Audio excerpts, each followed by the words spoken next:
बच्चों, सबसे पहले गोकुल सिंह स्मारक महाविद्यालय परिवार में आप सभी का स्वागत है।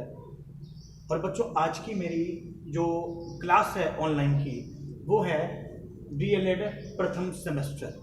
बच्चों, डीएलएड प्रथम सेमेस्टर के बच्चे ध्यान देंगे। आज की उनकी जो ऑनलाइन की क्लासेस है वो है, सब्जेक्ट है शिक्षण अधिगम के सिद्धांत, और जिसका टॉपिक है बच्चों शिक्षण सूत्र यानी मैगजीम्स ऑफ टीचिंग। बच्चों, आइए हम आपको आज शिक्षण सूत्र के इस टॉपिक पर शिक्षण सूत्र का अर्थ बताएंगे और उसकी परिभाषाओं के बारे में हम आपको लेकर के चलेंगे। बच्चों, सबसे पहले मैं एक बात करूं आपसे कि अगर हम शिक्षण सूत्र का अर्थ आपको अगर बताएं तो meanings of maxims of teaching, मैं आपको एक बात बता दूं बच्चों, शिक्षण के क्षेत्र में बहुत सारे खोज एवं अनुभव के आधार पर समय समय पर अनुभव प्राप्त शिक्षकों, मनोवैज्ञानिकों, समाजशास्त्रियों, बहुत सारे शिक्षा शास्त्रियों ने अपने अपने उन अनुभवों को और उनके द्वारा दिए गए निर्णय को, यानी उनके द्वारा प्राप्त किए गए बताए गए अनुभव और निर्णय को एक सूत्र में प्रेजेंट किया गया है, एक सूत्र में पिरोया गया है, एक सूत्र में प्रस्तुत किया है। और इन्हीं सूत्र रूप में दिए गए जितने भी अनुभव हैं, जितने भी निर्णय हैं और जितने भी खोज हैं, उसी को शिक्षण सूत्र कहा जाता है। आपके सामने लिखा हुआ होगा, अनुभव, निर्णय एवं खोज के आधार पर जितने भी प्राप्त ये आंकड़े हैं ना, ये इन्हीं को ही शिक्षण सूत्र कहा जाता है। ये सूत्र उस मार्ग की ओर संकेत करते हैं जहां जिस रास्ते पर चल करके आप शिक्षण अधिगम की प्रक्रिया बहुत ही अधिक, ज्यादा से ज्यादा प्रभावशाली और वैज्ञानिक रूप से ये कह सकते हैं कि एक प्रभावशाली शिक्षण सूत्र आप बना सकते हैं, एक वैज्ञानिक दृष्टिकोण में आप उसको पिरो सकते हैं। और ये सूत्र बाल प्रकृति पर आधारित है। बाल प्रकृति मतलब समझ रहे हैं बच्चों, जो बच्चे हैं छोटे छोटे, ये सूत्र उन पर लागू करता है। और मैं आपको एक बात बता दूं, ये प्रत्येक शिक्षण कार्य जो होते हैं ना, ये प्रत्येक शिक्षक को शिक्षण कला में सफलता व दक्षता प्राप्त करने के लिए अपने विषय के ज्ञान के साथ शिक्षण सूत्रों का भी ज्ञान होना भी आवश्यक है कि वो शिक्षक किस सूत्र का प्रयोग किस स्थान पर कर रहा है और वो कैसे कैसे सूत्र को लगा रहा है, जिससे उसके जितने भी छात्र हैं वो सभी छात्र शिक्षक द्वारा पढ़ाए गए विषय वस्तु को सरलता व सहजता से समझ सकें। ये तो हो गया meanings of maxims of teaching, यानी ये शिक्षण सूत्र का अर्थ है जो अनुभव, निर्णय और खोज के आधार पर प्राप्त किया जा सकता है।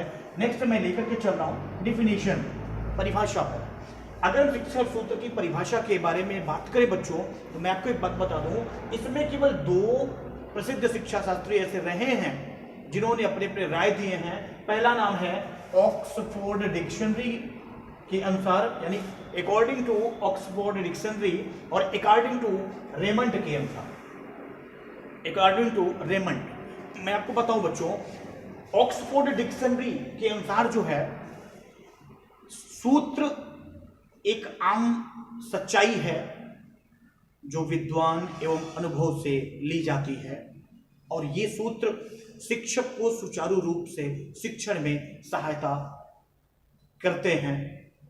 विशेष रूप से प्रारंभिक कक्षाओं में ये पठन पाठन की जो क्रिया होती है वो आसान हो जाती है, और आसान होने से इसलिए आसान हो जाती है क्योंकि ये सभी सूत्र छात्र को ध्यान में रख करके बनाए गए हैं। नेक्स्ट है बच्चों अकॉर्डिंग टू रेमंड। रेमंड ने भी अपनी परिभाषा अपने राय में दिया है। रेमंड के अनुसार शिक्षण सूत्र पथ प्रदर्शन की ओर चलते रहते हैं, यानी ये कहते हैं कि शिक्षण सूत्र पथ प्रदर्शन करते हैं जिसमें सिद्धांत से लेकर के व्यवहार में सहायता के लिए अपेक्षा की जाती है। नेक्स्ट है बच्चों शिक्षण सूत्रों की शिक्षण में उपयोगिता, यानी बच्चों याद रखिएगा utility of teaching maxims in teaching. याद रखिएगा अगर हम शिक्षण सूत्रों की शिक्षण में अगर हम उपयोगिता की बात करें तो शिक्षण प्रक्रिया में शिक्षण सूत्रों की भी उपयोगिता बहुत ही अलग तरीके से बताई जाती है। जैसे मैं आपको पॉइंट वाइज मैं बता दूं, जैसे पहला पॉइंट हम ले लें तो शिक्षण के द्वारा ही शिक्षा के उद्देश्यों की प्राप्ति की जा सकती है। शिक्षा का महत्वपूर्ण एवं अंतिम लक्ष्य छात्रों के व्यक्तित्व का सर्वांगीण विकास करना है और इस दृष्टि से शिक्षण का मुख्य उद्देश्य होता है अधिगम, और छात्रों में अधिगम प्राप्ति को सुनिश्चित करना एक शिक्षक का प्रमुख दायित्व होता है। और अपने ही दायित्व में कुशलता पूर्वक निर्वहन हेतु करना एक शिक्षक के लिए ये आवश्यक है कि वह शिक्षण की कला में दक्ष और निपुण हो। बच्चों ध्यान से सुनिएगा, ये तो हमारा एक पहला पॉइंट है। आपको हम दूसरे पॉइंट पर लेकर के चल रहे हैं शिक्षण सूत्रों की शिक्षण में उपयोगिता में। दूसरा पॉइंट है बच्चों कि इस कार्य में शिक्षण सूत्र उसके लिए मार्गदर्शक की भूमिका निभाते हैं और इनके जो प्रयोग हैं वो इनके प्रयोग द्वारा वो अपने शिक्षण को सरल, रुचिकर, बोधगम्य व बालोपयोगी बना सकता है, वो बच्चों के उपयोग के लिए बना सकता है। तीसरा पॉइंट अगर हम ले लें उपयोगिता में तो इनके प्रयोग द्वारा वह बालकों की समप्राप्ति को अपेक्षित स्तर तक पहुंचा सकता है। चौथा पॉइंट इसकी जो शिक्षण सूत्रों की शिक्षण में उपयोगिता है ना, उसका फोर्थ पॉइंट अगर हम लें तो शिक्षण की सफलता के लिए प्रत्येक शिक्षक को अपेक्षित स्तर तक इनकी जानकारी व प्रयोग में दर्शाना दक्षता अनिवार्य है। यानी ये कह सकते हैं कि शिक्षण की सफलता के लिए प्रत्येक शिक्षक को इसकी जानकारी व प्रयोग में दक्षता अनिवार्य है। इससे दक्षता होने से, निपुण होने से क्या होगा कि इससे बच्चों कम से कम समय में वह जो अगर वो सीखा होगा, अगर वो निपुण होगा तो उसके समय की बचत होगी और इससे कम समय वह श्रम में वह बच्चों को सीखने हेतु प्रेरित करके अपने लक्ष्य को प्राप्त कर सकता है। नेक्स्ट है, मैं आपको लेकर के चल रहा हूं बच्चों कुछ प्रमुख शिक्षण सूत्र हैं जो आपके सामने ये 9 पॉइंट लिखे गए हैं, यानी some main maxims of teaching. Some main maxims of teaching के बारे में बच्चों अगर हम बात करें तो कुछ प्रमुख ये जो शिक्षण सूत्र है ना, पहला है सरलता से जटिलता की ओर, यानी सरल से जटिल की ओर। दूसरा ज्ञात से अज्ञात की ओर। तीसरा स्थूल से सूक्ष्म की ओर। चौथा पूर्ण से अंश की ओर। पांचवा अनिश्चित से निश्चित की ओर। छठा प्रत्यक्ष से अप्रत्यक्ष की ओर।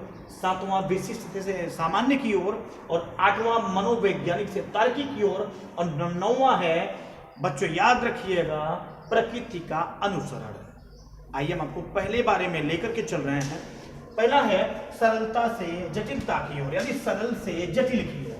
इसका एक इस सूत्र का ये आशय है ना कि पहले बच्चों को थोड़ा सा सरलता से बताया जाता है, पहले छोटी छोटी चीज़ें बहुत आसानी के साथ बताया जाता है, फिर बाद में उसे जैसे जैसे बच्चा उस सरल रूप में हर चीज़ों को सीख करके आगे की ओर कदम बढ़ाता है तो हम उसको थोड़ा थोड़ा टफ कार्य देते हैं, हम उसको थोड़ा थोड़ा कठिन टास्क देते हैं। वो बच्चा होता क्या है ना कि पहले वो सरलता के साथ सीखना शुरू करता है, फिर उसी को सीखते सीखते फिर वो कठिनता की ओर चलता रहता है। और मैं आपको बता दूं पहले सरल बातों की जानकारी दी जाती है, फिर बाद में थोड़ा सा कठिन बातें बताती हैं, फिर थोड़ा सा और कठिन देते हैं। और इस जानकारी से ये होता है ना कि उसकी विषय में रुचि व उसका ध्यान लगा होता है।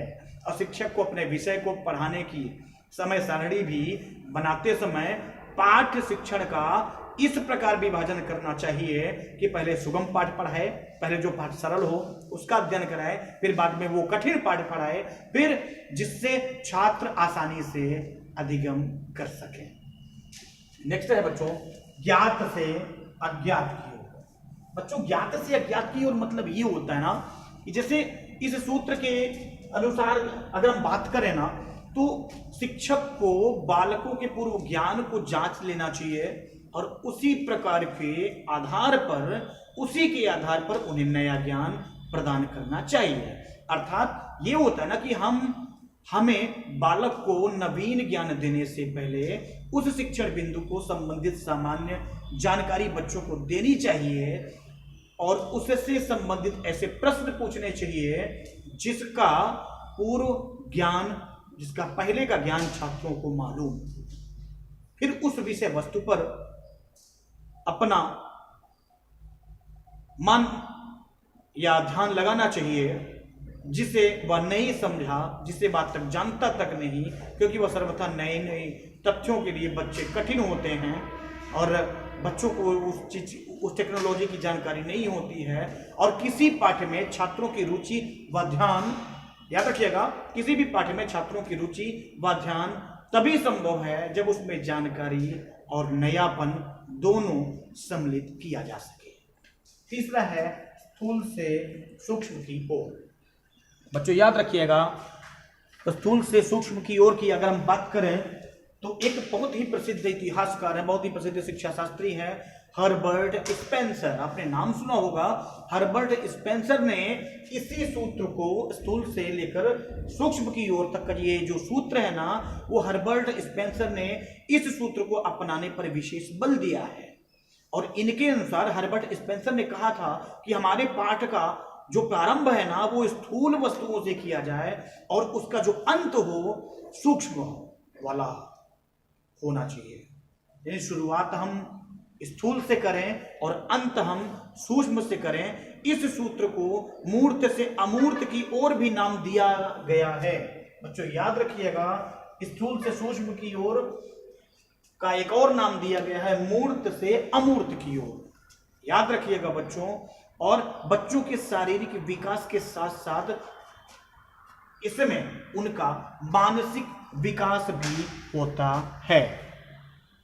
बच्चों ध्यान से सुनिएगा आप सभी। बच्चों नेक्स्ट है पूर्ण से अंश की ओर। बच्चों मैं आपको बता दूं, इस सूत्र का आधार गेस्टाल्ट वाद है और गेस्टाल्ट वादियों के अनुसार हम किसी वस्तु को उसके पूर्ण रूप में ही देखते हैं और अतः बालक को सिखाने या पढ़ाने के लिए पहले पूर्ण या फिर उसके बाद वाले भागों की जानकारी देना अधिक उपयुक्त होता है। और मैं आपको बता दूं बच्चों, ये पूर्ण से अंश की ओर ना, पहले बच्चा पूर्ण रूप में होता है, फिर उसका जो अंश होता है ना, जो उसका पार्ट होता है ना, बच्चे उस पर लेकर के, जैसे किसी का चित्र दिखाना और किसी पशुओं को दिखा करके उसके बारे में उनको जानकारी देना, उस चित्र को दिखा करके पशुओं का नाम पूछना, ये सारी जानकारी इसमें आता है। क्योंकि एक एक पंक्ति पढ़ने की कविता, हिंदी में जब कोई भी शिक्षक जब कविता पढ़ता है ना, तो उसमें एक भाव होना चाहिए, मूल भावना जो बच्चों को समझ में नहीं आती है ना, तो पोएम भी समझ में नहीं आएगा। और नेक्स्ट है अनिश्चित से निश्चित की ओर। बालकों के बौद्धिक विकास का क्रम अनिश्चित से निश्चित की ओर होता है।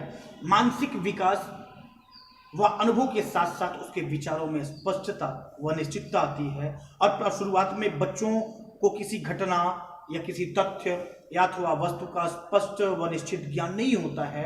अनुभव व परिपक्वता के अभाव व कल्पना की अधिकता के कारण वह उनके बारे में अपने मन में कुछ विचार बना लेते हैं जो अस्पष्ट, अनिश्चित व कई बार गलत भी साबित हो जाते हैं। और शिक्षक को बालक के इसी अनिश्चित ज्ञान को शिक्षण का प्रारंभिक बिंदु बनाना चाहिए और फिर उसका विस्तार बताते हुए धीरे धीरे उसे निश्चित रूप देना चाहिए। नेक्स्ट है बच्चों अप्रत्यक्ष से प्रत्यक्ष की ओर।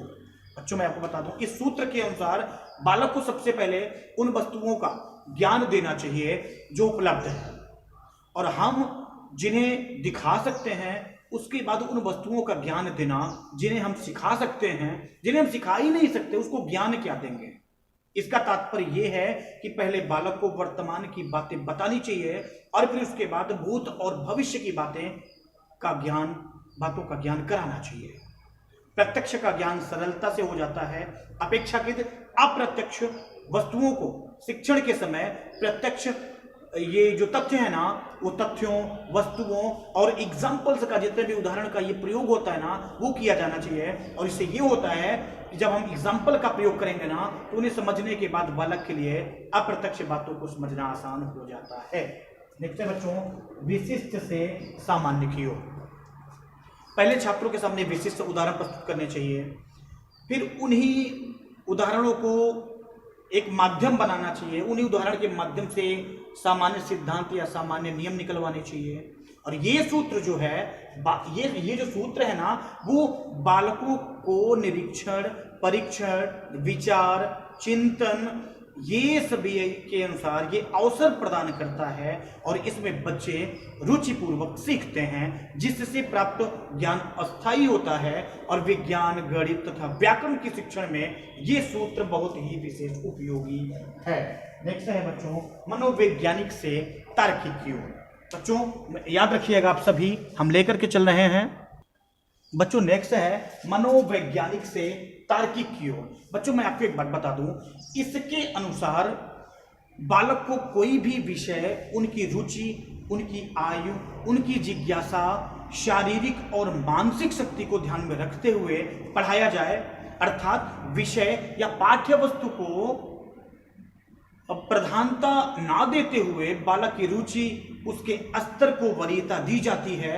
और तब होता क्या है कि शिक्षण कार्य जो है वो अधिक होगा और साथ ही विषय को रुचिपूर्ण बनाते हुए एक स्वाभाविक विकास के क्रम में वो आगे बढ़ता रहना चाहिए। विषय जिस रूप में, याद रखिएगा बच्चों, किसी भी शिक्षक का जो सब्जेक्ट होता है वो जिस रूप में आगे की दिशा में शुरुआत होगा और वो धीरे धीरे आगे बढ़ेगा, उसी रूप और उसी क्रमबद्धता से उसका ज्ञान छात्रों को कराया जाता है। नेक्स्ट है प्रकृति का अनुसरण। याद रखिएगा बच्चों, यानी फॉलोइंग द नेचर। ये लास्ट पॉइंट है बच्चों, इसी के बाद आपका ये जो वो टॉपिक है ना, शिक्षण सूत्र, ये यही से खत्म हो जाएगा। ये है फॉलोइंग द नेचर, यानी प्रकृति का अनुसरण। बच्चों मैं आपको बता दूं कि इस सूत्र का जो ये सूत्र है ना, इस सूत्र का ये आशय है कि बालक की शिक्षा दीक्षा उसके प्रकृति के अनुसार होनी चाहिए। एक शिक्षक को उन्हें सिखाते समय उनकी आयु, मानसिक स्तर, उनकी क्षमताएं और उनकी रुचियों को सदैव ध्यान में रखना चाहिए। पाठ्यक्रम, पाठ्य वस्तु, पाठ्य पुस्तक, शिक्षण विधि, शिक्षण अधिगम सामग्री, जितनी भी एक्टिविटीज हैं, वो सभी गतिविधियां सभी कुछ बच्चों के शारीरिक व मानसिक विकास की आवश्यकताओं के अनुरूप होनी चाहिए। और यही हमारी शिक्षा और ये शिक्षण का जो ये विकास है ना, मैं आपको बता दूं, यही हमारी यदि हमारी शिक्षा व शिक्षण बाल विकास में बाधक बनते हैं तो वह अप्रासंगिक, अमनोवैज्ञानिक है। इसलिए शिक्षक के रूप में हमें प्रकृति का अनुसरण जरूर करना चाहिए। हमें इस सूत्र का अनुसरण करते हुए छात्रों के स्वाभाविक विकास में सहायता करने को तत्पर रहना चाहिए। बच्चों आज ये मैंने आपको इतना बताया, शिक्षण सूत्र का अर्थ, उसकी परिभाषा, शिक्षण सूत्रों की शिक्षण में उपयोगिता, कुछ प्रमुख शिक्षण सूत्र मैंने आपको बताए, जहाँ से सरल से जटिल की ओर, ज्ञात से अज्ञात की ओर, स्थूल से सूक्ष्म की ओर, पूर्ण से अंश की ओर, अनिश्चित से निश्चित की ओर, प्रत्यक्ष से अप्रत्यक्ष की ओर,